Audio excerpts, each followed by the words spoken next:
Bienvenidas, bienvenidos a Observatorio Semanal. Habrá escuchado un tema que ha generado polémica en estos días y vaya que se ha dado de qué hablar. La solicitud, la petición, que no es nueva, de un conjunto de asociaciones religiosas que quieren tener acceso al espacio radioeléctrico para tener canales de radio y televisión concesionados, como tendría que ser por el Estado, y el guiño del presidente Andrés Manuel López Obrador diciendo que a él no le parece que esa sea una mala idea y que incluso podrían ser aliados en la construcción de una nueva cultura de valores y de paz en el país. La polémica pues está centrada en varios ejes, Raúl, pero quizá uno principal es si en un Estado laico el Estado debe o puede concesionar un bien que es público a las organizaciones religiosas. ¿Qué decir de esto? Bueno, hay muchas implicaciones, pero a mí me parece que los bienes públicos son para el ejercicio de toda la sociedad. Las asociaciones religiosas representan o se dirigen a una porción de la sociedad, tienen puntos de vista peculiares y creo que visto desde ese ángulo sería del todo inadecuado que una agrupación que está destinada a un segmento de la población que representa, si es que se puede decir así, las creencias de un núcleo de la población, ocupe una parte del espacio público. Porque sobre todo el espacio público es un territorio para toda la sociedad, para propiciar la discusión de los asuntos, valga la redundancia, de interés público, y una agrupación confesional tiene puntos de vista que se derivan de sus creencias, de la fe, y los puntos de vista que se derivan de la creencia en un cuerpo de ideas de ese tipo no contribuyen a airear los asuntos de interés público, los asuntos de carácter político, económico, cultural, etcétera. A ver, el argumento me parece y lo comparto, pero sin embargo he escuchado contraargumentos y uno de ellos es el contraargumento mayoritario. Dicen, bueno, pero es que si se consultara a la gente, es probable que la mayoría de las personas estuvieran a favor o cuando menos no estuvieran en contra de una decisión de esta naturaleza. Sí. ¿Cómo manejar ese argumento, Roberto? Mira, yo creo que las encuestas que se han hecho sobre el tema muestran una opinión muy dividida. Okay. Más o menos la mitad de la población encuestada dice que no está de acuerdo y otra mitad dice que sí. Entonces es un tema de por sí ya polémico, pero hay otro punto que no se ha atendido y que es mucho más preocupante, que es el tema de la equidad, porque en México hay alrededor de 8,000 asociaciones religiosas registradas ante la Secretaría de Gobernación, o sea que puede haber más. De las registradas, si se quisiera dar concesiones que fueran equitativas, es decir, que todos la tuvieran y todos tuvieran por lo menos el derecho a un espacio en la radio, en la televisión, pues no cabrían en los cuadrantes, simple y sencillamente. ¿Dónde metes a 8,000? Y entonces lo que puede terminar pasando es que solo las grandes asociaciones religiosas, aquellas que tienen los recursos económicos para poder establecer una compañía de radio, una compañía de televisión, serán las que se establezcan. Y entonces las minorías, de entre las minorías, van a ser las que salgan perdiendo, ¿no? Para empezar. Ese argumento, Mariana, es muy interesante porque es uno de los argumentos que, digamos, eje del principio de laicidad. En un Estado laico, el Estado no debe discriminar a unas organizaciones religiosas frente a otras, como tampoco a las personas que no tienen creencias, pero tampoco debe privilegiar a unas sobre otras. ¿Qué opinión te merece ese ángulo del argumento de Roberto Blancarte? Así es, ¿no? Me parece un argumento muy interesante porque, en efecto, si se le proporciona la concesión a una iglesia o a 5, tendría que proporcionárseles a todas. Y eso se vuelve muy complicado, no solo por el número de asociaciones religiosas que haya, sino porque entonces habría que representar también a otros grupos que no necesariamente son religiosos, pero que sí son muy particulares, ¿no? ¿Por ejemplo? Por ejemplo, indígenas o, por ejemplo, no sé, grupos con posiciones políticas pues, muy específicas. O sea, no sé, distintas voces no necesariamente religiosas deberían tener acceso a lo mismo. Exactamente, en ese supuesto. Sin embargo, veo ahí que son argumentos que no son del todo compatibles, porque la postura tuya, Raúl, si bien entiendo, no es tanto por razones de carácter práctico, sino es una postura más de principio y de concepción del tipo de relación que debe tener el Estado con las organizaciones religiosas. Sí, yo creo que no son contradictorios. Hay una posición de principio que indica, sobre todo, las iglesias tienen una capacidad de interlocución con las personas a partir de las convicciones en una fe específica. Cada quien tiene derecho a tener la creencia religiosa que quiera o ninguna. Pero cuando a partir de la fe, se debaten asuntos públicos, se pierde la capacidad de que este debate sea racional y de que tome en cuenta otras opiniones. ¿Por qué? Porque la fe en una creencia es inamovible, es eso, no admite razones, no admite discusiones, y por eso de manera histórica el Estado mexicano ha mantenido a las iglesias aparte de los asuntos públicos. Lo ha hecho de manera muy contradictoria, con muchas inconsecuencias, todo esto lo sabemos, incluso en el caso de la presencia de iglesias en los medios de comunicación, pero ese principio básico, el laicismo, que establece que en los asuntos públicos no participan corporaciones de carácter confesional, pues nos ha permitido convivir reconociendo que en este país hay una gran mayoría de personas que dice que profesa la religión católica y muchas otras que tienen otros cuerpos de creencias. Crecientes además, Así el número. es. Ahora, O sea, el proselitismo, porque la palabra aquí, digamos, clave, es tú le vas a dar concesiones a organizaciones que directamente van a utilizar esos programas para hacer proselitismo por una línea específica, por una forma de creencia específica, por una forma de concebir el mundo. Ese es distinto a abrir un espacio para discusión general sobre temas públicos de interés, ¿no? o sea, es una cuestión que tiene que ver, es una objeción al adoctrinamiento desde los medios de comunicación, diríamos. Pues sí, ahora, el punto es hasta ahora, ¿dónde se les ha dado espacio a las organizaciones religiosas? Las organizaciones religiosas lo único que no pueden hacer es poseer o administrar medios de comunicación electrónicos, pero uno ve, porque uno prende la televisión o uno prende la radio y uno ve que hay allí programas de organizaciones religiosas. ¿Qué es lo que sucede? Que los actos, digamos, esas pequeñas emisiones o las emisiones que hay en esos programas se consideran actos extraordinarios de culto, y los actos extraordinarios de culto requieren un permiso por parte de la Secretaría de Gobernación. Así es como hasta ahora ha funcionado. O sea, no es que se esté callando a las iglesias o a las organizaciones religiosas, sino están reguladas de esa manera mediante esa distinción entre acto ordinario, que son adentro de los templos, y acto extraordinario, que son fuera de los templos, incluidos estos. Y que ahí lo que se hace es que quien tiene la concesión le subconcesiona, digamos, ese espacio para ese mensaje. Pues sí, digamos, les vende un espacio, pero Que siempre... yo no creo que sea legal eso, ¿eh? No, esa es la salida que en la práctica le han dado. La ley no da para esa Yo salida. también creo que la ley no Me da. parece que la Secretaría de Gobernación, que es la encargada de que se cumpla esta ley de asociaciones religiosas y culto público, que es una ley de 1992, se ha excedido en la interpretación. A ver, ¿qué dice la ley? Artículo 16. Las asociaciones religiosas y los ministros de culto no podrán poseer, administrar, por sí o por interpósita persona, concesiones, etcétera, para estaciones de radio y televisión, o cualquier tipo de telecomunicación, ni adquirir o poseer o administrar cualquier medio de comunicación masiva, excepto publicaciones impresas de carácter religioso.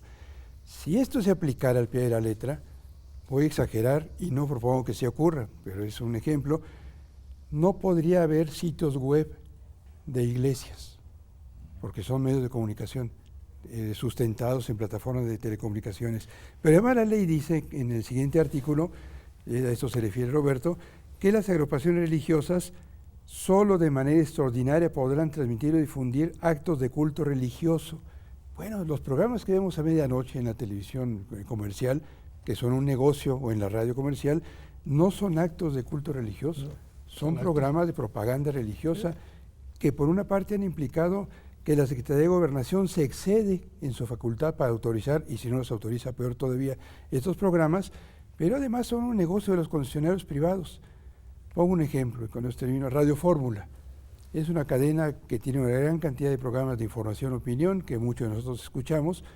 Por las noches Radio Fórmula se transforma, es una suerte de Frankenstein que cambia en la noche, y toda la noche, a partir de las 10, 11 de la noche, se dedica a transmitir programas a veces de recomendaciones médicas, no necesariamente científicas, y de asuntos religiosos. Tu encuentro con los ángeles. Es un negocio de las personas que venden la patraña de que los ángeles se aparecen a las personas. Bueno, esto no está regulado por la autoridad y es su obligación de acuerdo con distintas Sí, yo creo que han posiciones de sido ley. omisas y además colegas del sudeste del país me dicen, bueno, pero si tú estuvieras en varios estados del sureste, en las radiodifusoras están todo el tiempo difundiendo programas de carácter religioso. Bueno, yo lo que les digo, eso es ilegal, punto. Claro. O sea, Bueno, que suceda claro. no quiere decir que sea Lo que adecuado. pasa es que esa distinción es importante. Si es un acto de culto, eso es lo que está establecido en la ley, pero hay muchas cosas que no son actos de culto, que están hablando de religión sin que sea un acto de culto. Y por ahí viene precisamente el resquicio a donde entran estos permisos, que de todas maneras se piden. Pero hay que decir que hay organizaciones, hay asociaciones religiosas que piden horarios completos y les dan todos estos Ya, ahí permisos, está. ¿no? Mariana, este argumento que tiene que ver con si son actos de culto, proselitismo, pero un tercer elemento que es el que les propongo que empieces tú a desarrollar, es el del presidente, que no habla de actos de culto, no habla de actos de proselitismo, habla de aliados para transmitir valores y principios que se han perdido en su narrativa en la sociedad mexicana. ¿Qué opinión te merece esto? Me parece muy grave. De entrada, quiero aclarar que yo comparto la posición que ya se ha dicho aquí. Yo no creo que debiera usarse el espacio radioeléctrico para difundir los contenidos de las asociaciones religiosas, pero especialmente en el contexto político actual me parece mucho más grave, porque ya ha habido un par de reuniones del presidente de la República con las asociaciones religiosas en las que se están comprometiendo los ministros de culto a ayudarle a difundir, por ejemplo, la cartilla moral, a redactar la eventual constitución moral, con esta intención de remoralizar el espacio público, que me parece a todas luces muy desafortunado, muy desatinado por parte del gobierno en turno. Pues me parece un tema bien interesante, porque además estos elementos que pone de la cartilla moral y la constitución moral, creo que vale la pena que lo retomemos en el siguiente bloque aquí en Observatorio. Vamos a un corte y regresamos, porque también quiero escuchar la opinión de ustedes dos sobre ese mismo punto, es decir, empezando por ahí, por lo que ya Mariana bien objeta, de que el presidente vea en las iglesias a sus aliados para una, ¿cómo dijiste? Remoralización del espacio público. Remoralización del espacio público, dicho por él. Sí. Además, bueno, el concepto no se lo había escuchado, pero ahí está. Vamos a un corte y regresamos aquí a Observatorio Semanal.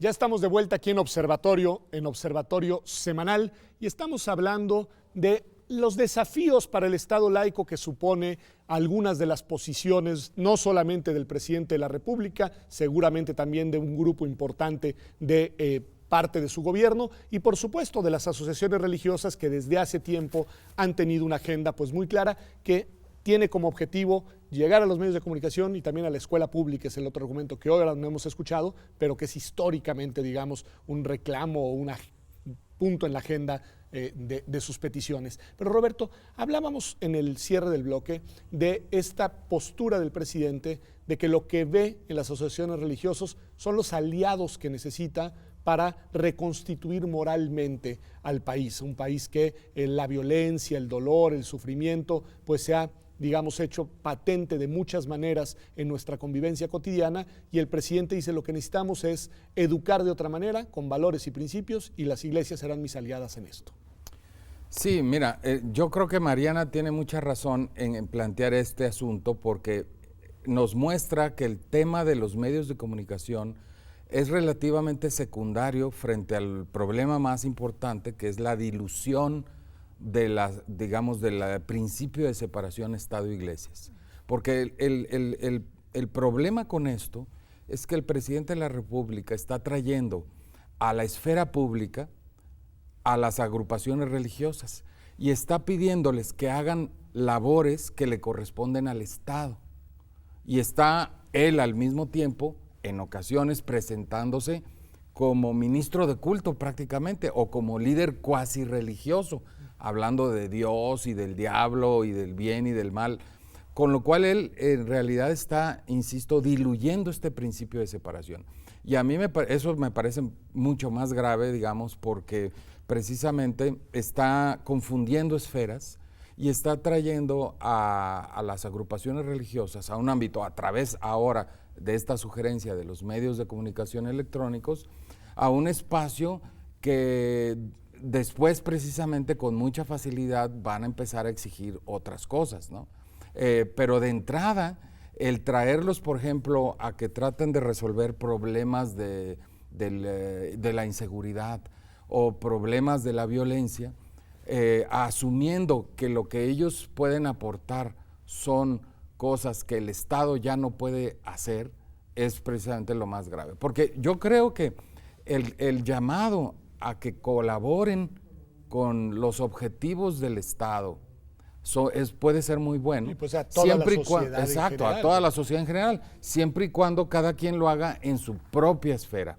Aquí el problema es que les está queriendo abrir un espacio que es precisamente un espacio exclusivo del Estado para que entren estas agrupaciones a hacer una chamba que solo confunde, digamos, las labores de cada quien, ¿no? Raúl, si quieres abundar en eso, solo con un elemento adicional, y sin embargo el presidente siempre que habla de esto dice, soy juarista y vivimos en un Estado laico, es decir, hace esa declaración de principio y después toma posturas como estas que estamos analizando.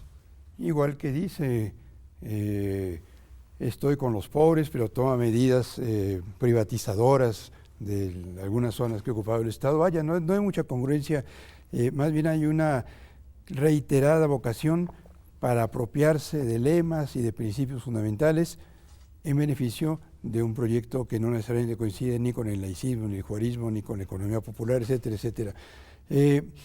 Hay zonas, dice Roberto, que son del Estado, estoy completamente de acuerdo, y hay zonas que han estado vedadas a las corporaciones religiosas porque así le ha convenido al Estado y a las sociedades mexicanas. Esta idea del espacio público compuesto no solo por los medios, hay que recuperarla, yo creo, para recordar que el Parlamento, el debate político, la representación electoral han sido zonas y tareas de las cuales hemos dejado fuera a las corporaciones religiosas porque aprendimos que es mejor, porque la capacidad de persuasión basada en la fe, lo dije hace un rato, que tiene un ministro de culto, lo pone por encima de otras personas o grupos que pueden querer hacer proselitismo de carácter político.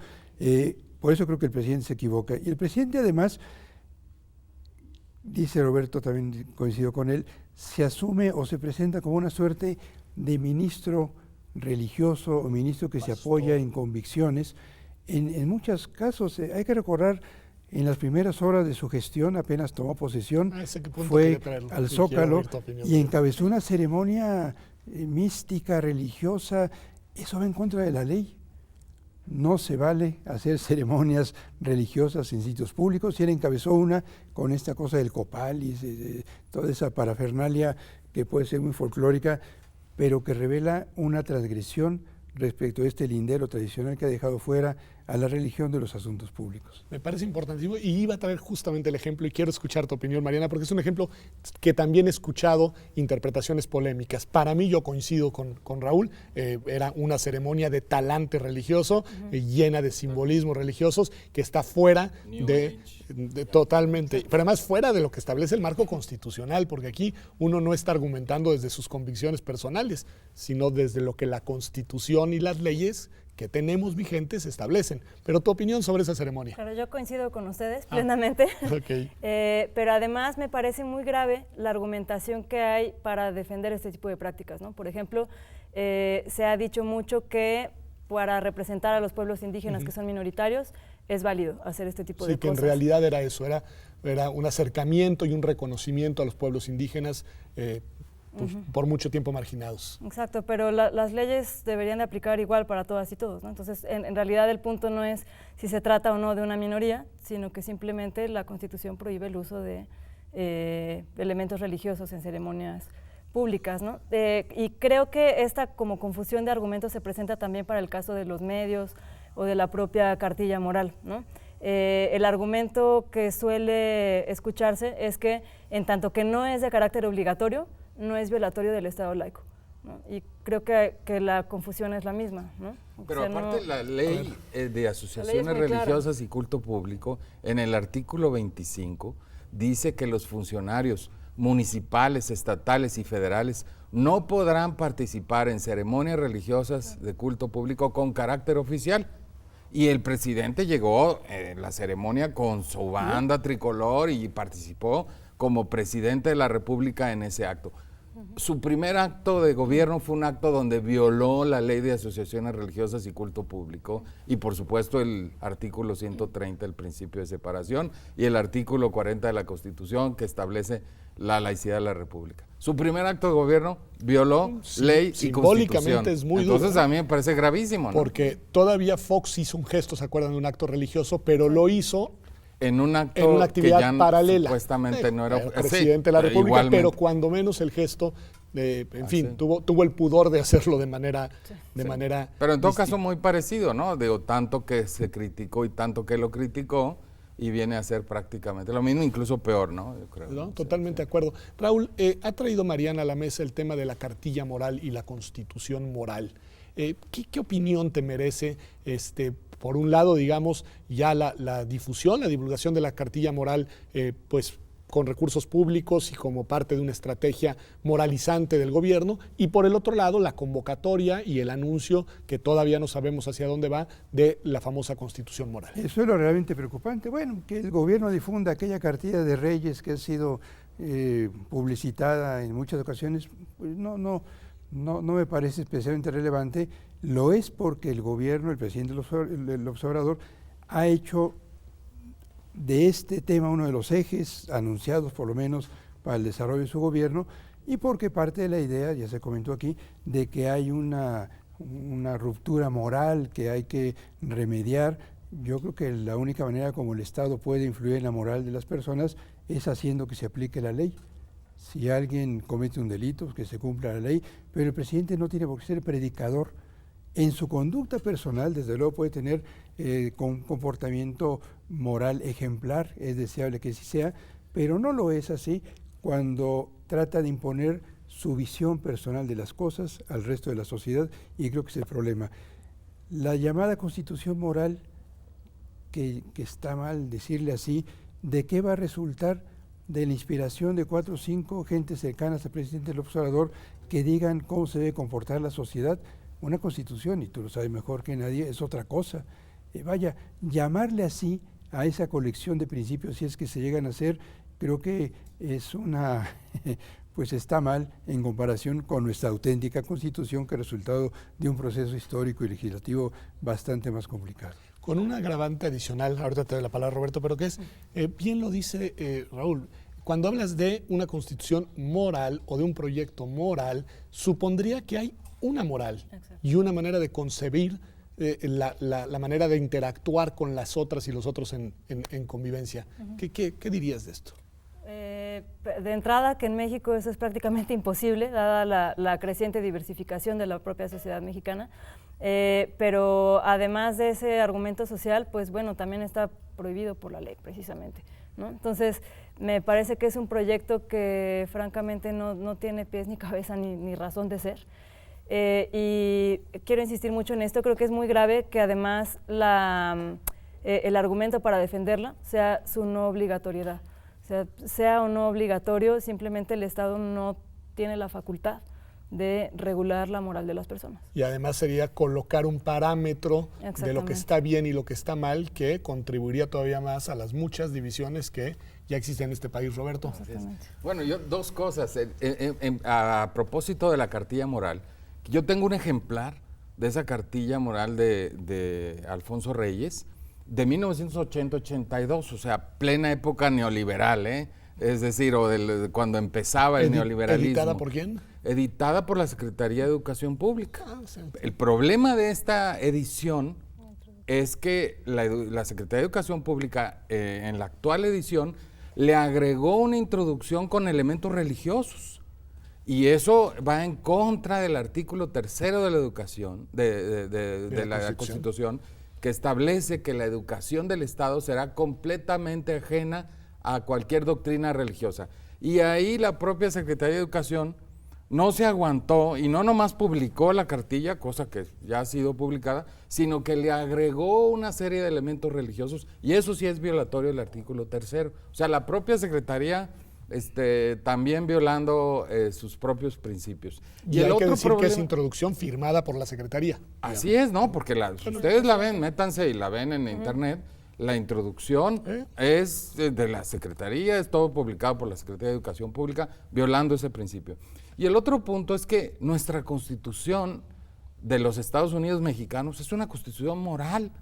Es decir, tiene una serie de elementos que son morales, porque defiende valores, defiende los derechos humanos, defiende la no discriminación, defiende la igualdad de derechos, defiende muchas cosas que son valores morales, que son nuestras costumbres, que son lo que nosotros defendemos. O sea que es un completo absurdo plantear una constitución moral cuando nuestra Constitución precisamente es moral, defiende una serie de valores, ¿no? Simplemente agregando, quizás si se vale, que sí que ese sustrato axiológico de la Constitución no es excluyente. Así es decir, defiende la libertad, la autonomía, el libre desarrollo de la personalidad, como ha dicho la Corte, y en ese sentido son derechos. Son derechos. Así es. Son derechos en los que cabe la posibilidad de tener concepciones distintas, incluso de lo que está bien y de lo que está mal, digamos, ¿no? Que creo que es una clave importante. Pero sobre todo es importante remarcar que ya nuestra tiene Constitución tiene principios, valores que defendemos. No es que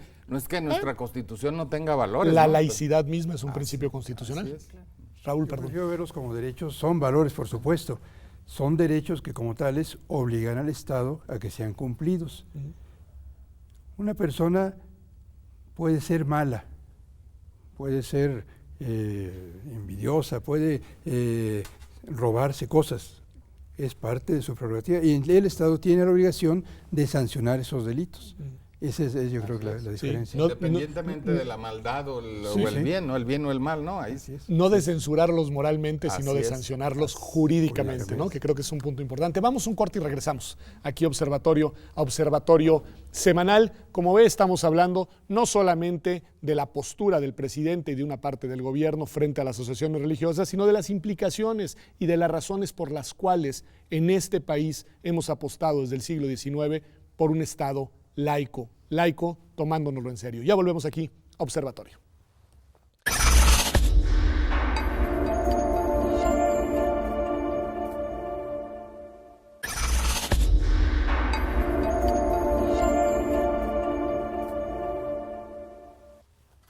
Ya estamos de vuelta aquí en Observatorio Semanal, y estamos hablando de lo que sucedería, o más bien vamos a hablar ahora de lo que sucedería o de lo que podría suceder si se materializara esta petición de las asociaciones religiosas y esta concesión por el momento discursiva del presidente de la República de que tengan directamente concesiones en radio y televisión, lo cual además supondría al menos una reforma legal que lo permitiera, que cambiara el marco normativo que hoy tenemos y por supuesto me imagino que también muchas otras acciones de política pública y jurídicas. Pero Raúl, si miramos ejemplos de otros países en los cuales esto ya es una realidad, ¿qué podemos decir? O sea, ¿qué nos dice la experiencia comparada de esto? Que hay que tener mucho cuidado con esos asuntos porque cuando las iglesias acceden, sobre todo de manera masiva, como ocurre en algunos países, a los medios de comunicación, no solamente hay una distorsión del debate público, hay una cancelación de algunos temas importantes en la agenda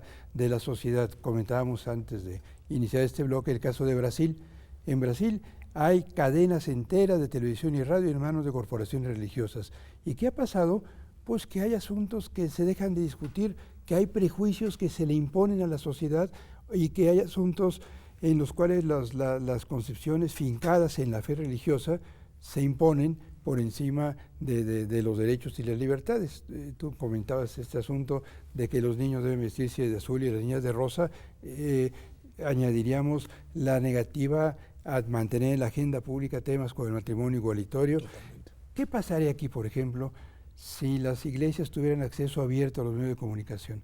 ¿Qué sería de la discusión sobre los derechos reproductivos de las mujeres, el aborto, por ejemplo, o la discusión acerca de la eutanasia, el derecho de la gente a morir cuando sí lo decide?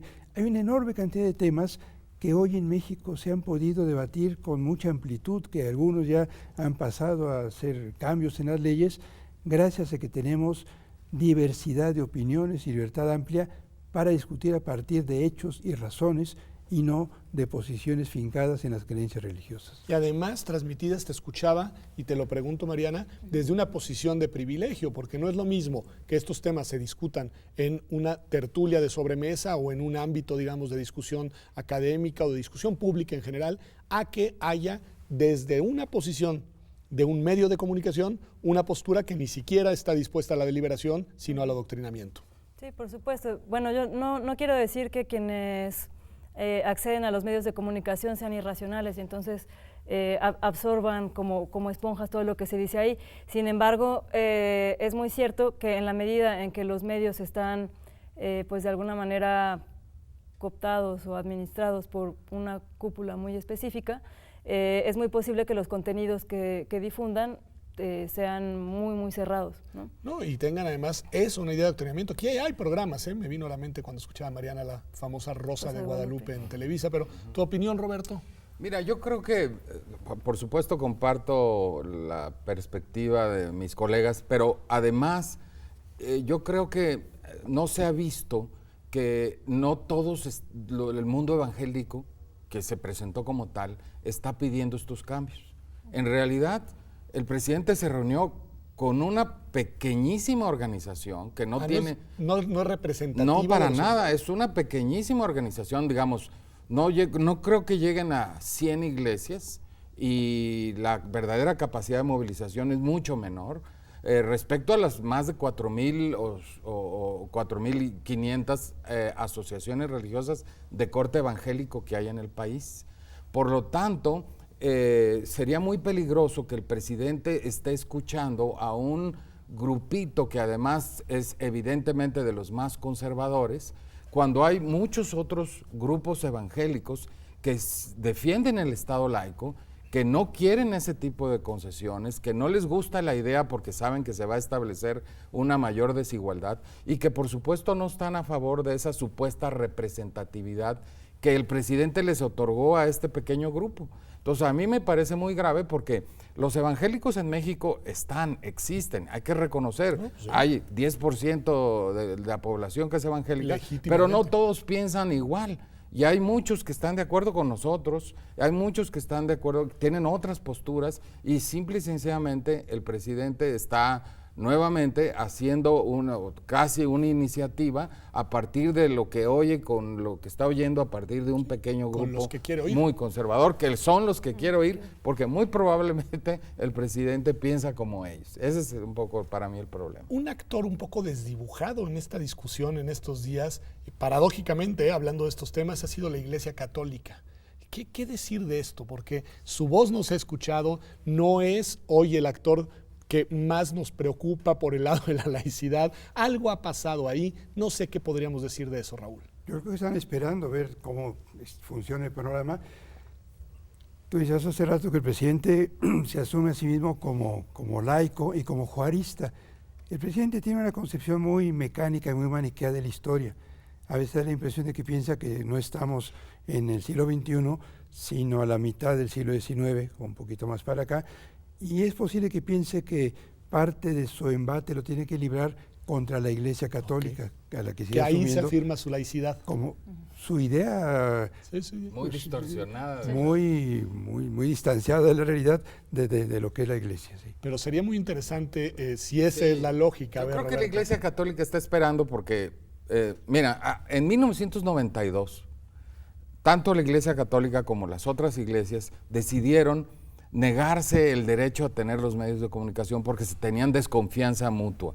Yo creo que se la siguen teniendo, pero ahora la Iglesia Católica está esperando para ver si algunas de esas modificaciones simple y sencillamente le convienen, porque ciertamente si hay una organización religiosa que va a poder rápidamente establecer una digamos, televisora o una radiodifusora, va a ser la Iglesia Católica, ¿no? Y entonces pues yo creo que están esperando sin mancharse las manos, pero aprovechando un poco de las, digamos, desorientaciones del poder público, ¿no? Porque ahorita que escuchaba, sí Creo que es cierto esto de la Iglesia Católica Mexicana, déjenme decirlo, la que está un poco desdibujada, pero sin embargo, a quien sí alude, apela y acude al menos discursivamente es al Papa Francisco. ¿Qué decir de eso? Porque para varias cosas dice, haremos con el Papa Francisco, buscaremos al Papa Francisco, incluso aquel salida en falso de invitamos y ya aceptó el Papa Francisco. ¿Qué decir de eso?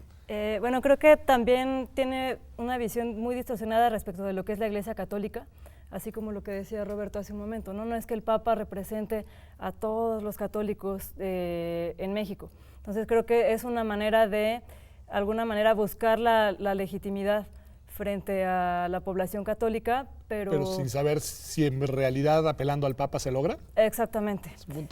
Perdón, termina. Y por otro lado, quería decir solo sobre el punto que se estaba discutiendo antes, que yo coincido en que la Iglesia Católica quizá está como tratando de caminar entre el fuego sin quemarse para ver cómo resulta esta propuesta, pero además creo que hay que pensar en que también hay muchas cosas en las que se coincide en cuanto a la agenda, ¿no? Entonces, quizá no se opone a la presencia de otras asociaciones religiosas en el espacio público, porque al final favorece la agenda que está impulsando también la propia Iglesia Católica. Está pensando que va a ganar después de esto. Roberto, ¿querías decir algo?